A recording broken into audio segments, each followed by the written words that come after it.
Hello everyone, welcome to our programming lectures. We will continue with the control statements. In this lecture we are going to discuss about nested if else statement and switch case statement. In the previous lecture we have been discussed the if statement and if else statement and if else if ladder statement. When do we use if else if ladder is when you want to check more than one condition. We have to use this if else if ladder statement. And the next decision making statement is the nested if else statement.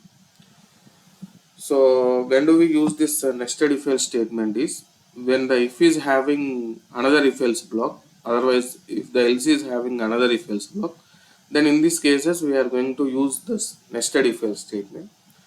When you observe the syntax of nested if else statement, you see, suppose if this condition is true, this parent condition is true, then it is getting into the if statement. Again here if it is having if else block, here child condition is there, and if the child condition is true, then it will execute this if, otherwise then it is execute the else. Suppose if the parent condition is false, then it is getting directly into the else block and it is going to check the child condition too. If the child condition is true, this if block is getting executed, otherwise the else block is getting executed. So this is the syntax of nested if else statement. Now let's understand with an example. See here, I have taken two variables, a value is 10 and b value is 11. Now the first parent condition, if a equivalents to 10, suppose if the a value is equivalents to 10, the condition is true, then enters into this parent if. Again this parent if is going to have child if.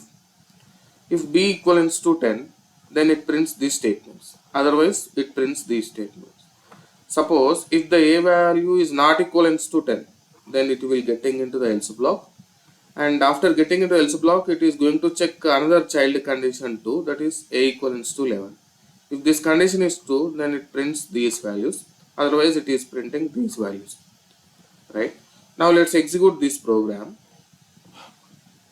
See, a value is 10 is given and b value is 11 is given, and it is giving that output, that is a is 10, b is 11. Now let's observe, a value is 10, 10 equivalents to 10, the condition is true, then enters into this if.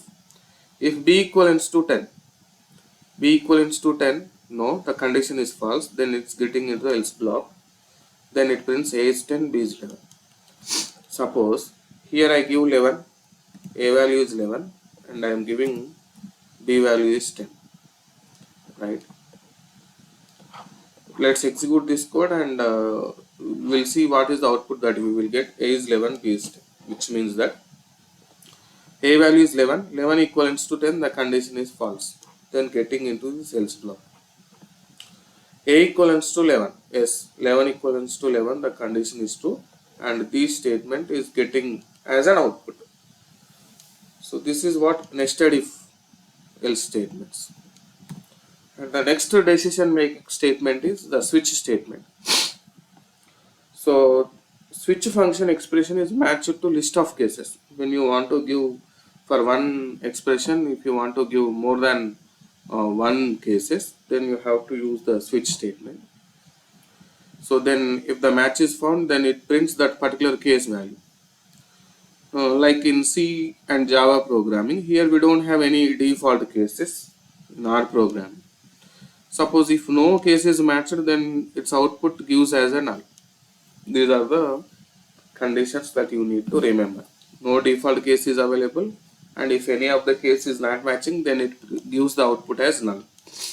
The syntax of switch is switch, and you have to give the expression within the parenthesis bracket, comma, and case 1 and case 2, and you can give any number of cases within the parenthesis brackets only. So this is the syntax of switch.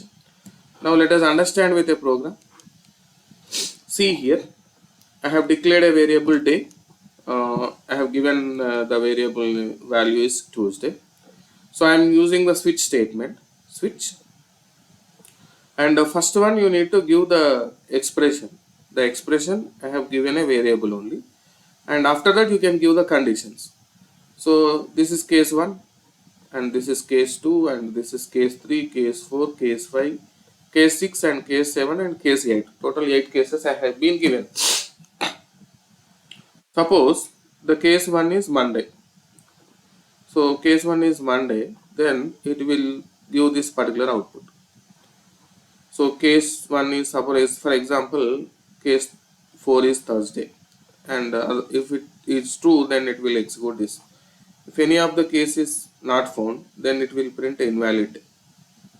And all this result is storing in the result variable, and I am printing the result.